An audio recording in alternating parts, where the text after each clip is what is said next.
अस्सलामुअलैकुम। जैसा कि हमने कैंसर पे बनाई गई अपनी पिछली वीडियो में बताया कि कैंसर कोई एक बीमारी का नाम नहीं बल्कि कैंसर से मुराद बहुत सारी बीमारियों का मजमुआ है जो एक जैसी खसूसियात रखती हों। कैंसर आमतौर पर उस वक्त शुरू होता है जब हमारे सेल में मौजूद जीन्स में अचानक तब्दीली या म्यूटेशन होती है। यानी कैंसर से मुराद बॉडी के अपने ही सेल्स की बेकाबू ग्रोथ है। बॉडी के अपने ही सेल बेकाबू होकर दूसरे सेल्स को खाना शुरू कर देते हैं। How cancer is harmful. मिसाल के तौर पर अगर किसी को लीवर में रिसौली होती है यानी कैंसर, तो ये कैंसर बढ़ता बढ़ता जिगर के मुख्तलिफ हिस्सों पर दबाव डालता है। मसलन जिगर की नाली पर दबाव डालता है जिससे यरकान हो जाता है, और अगर ये बढ़ता हुआ ब्लड वेन्स पर दबाव डाले तो इस तरह ब्लड सर्कुलेशन मुतासिर होगी। यानी लोकल प्रेशर की वजह से ट्यूमर नुकसान पहुंचाता है। इसी तरह पिट्यूटरी ट्यूमर जो दिमाग में मौजूद रिसौली जब ग्रो करती है तो वो अपने पास से गुजरने वाली वेन्स जो हमारी आई साइट को कंट्रोल करती हैं को डैमेज करती है, जिससे हम अंधे हो सकते हैं। इस तरह यूरिनरी ट्रैक्ट का इन्फेक्शन हो सकता है। इसी तरह खुराक की नाली और सांस की नाली वगैरह में भी ये कैंसर फैल सकता है। और इसी तरह हमारी बॉडी का कोई भी हिस्सा इन सेल की बेकाबू ग्रोथ की वजह से प्रेशर से डैमेज हो सकता है।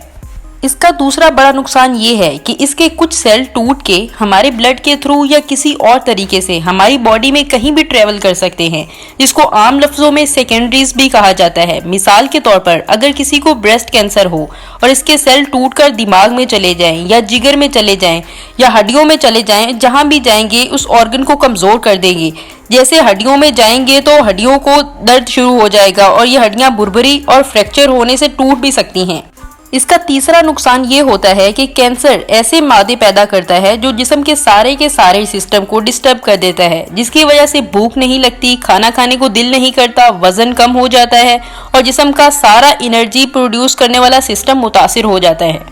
और एक वक्त ऐसा आता है कि जब लोकल प्रेशर की वजह से या कैंसर की जड़ों की वजह से पूरी बॉडी पर असरात होते हैं, जिसको हम सिस्टेमिक इफेक्ट भी कहते हैं। इससे इंसान मर भी सकता है।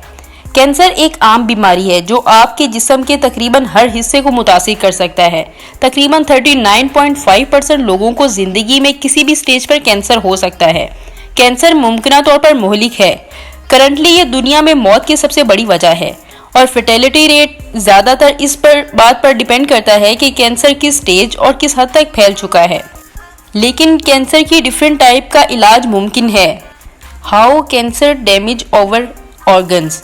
कुछ कैंसर जिस्म के किसी ऐसे हिस्से में शुरू होते हैं या फैल जाते हैं जो जिंदगी के लिए ज़रूरी काम करते हैं। मिसाल के तौर पर डाइजेस्टिव सिस्टम। हमारे डाइजेस्टिव सिस्टम में बढ़ने वाला कैंसर हमारे निज़ाम इंतज़ाम को ब्लॉक कर सकता है, लिहाजा खाना आंतों से नहीं गुजर पाता और हमारी बॉडी को इसेंशियल एनर्जी और कैलोरीज नहीं मिल पाती। नंबर 2 पे है लंग्स। लंग्स में होने वाला कैंसर इसके कुछ हिस्सों को ब्लॉक कर देता है। जिस हिस्से पर कैंसर होता है वो कोलैप्स कर जाता है या इन्फेक्टेड हो जाता है। जब कैंसर हमारे लंग्स को ब्लॉक करता है तो लंग्स में मौजूद टिश्यू इतने कमजोर हो जाते हैं कि ऑक्सीजन को एब्जॉर्ब नहीं कर पाते। Number 3 bones. हड्डियों में होने वाला कैंसर कैल्शियम को ब्लड स्ट्रीम में पहुंचाता है। यह हमारी बॉडी के कैल्शियम को बैलेंस को मुतासिर करता है। कैल्शियम को वापस अपनी सतह पर लाने के लिए इलाज तो मुमकिन है, मगर यह अगर हद से बढ़ जाए तो यह मौत का बाइस बनता है, क्योंकि खून में कैल्शियम का बढ़ना हमें हार्ट अटैक का बाइस बन सकता है। Number 4 bone marrow. Cancer bone marrow को मुतासिर कर सकता है। बोन मैरो एक स्पंज लाइक मटेरियल है जो बोन्स को भरता है। ये स्टेम सेल को प्रोड्यूस करता है जो बाद में नए ब्लड सेल्स को प्रोड्यूस करते हैं। Number 5 liver. लिवर हमारी बॉडी की केमिकल फैक्ट्री है। ये बॉडी के केमिकल के बैलेंस को मेंटेन रखता है, लेकिन लिवर में होने वाला कैंसर इस केमिकल बैलेंस को बहुत मुतासिर करता है। Number 6 blood vessels. कैंसर जिस्म के एक हिस्से में खून की शरियानों में बढ़ सकता है और इसे नुकसान पहुंचा सकता है। इससे दिमाग में खून बह जाता है जो बाद में मौत का बाइस बन सकता है। आज की वीडियो पसंद आने की सूरत में इसे लाइक और शेयर जरूर कीजिएगा। अल्लाह हाफिज।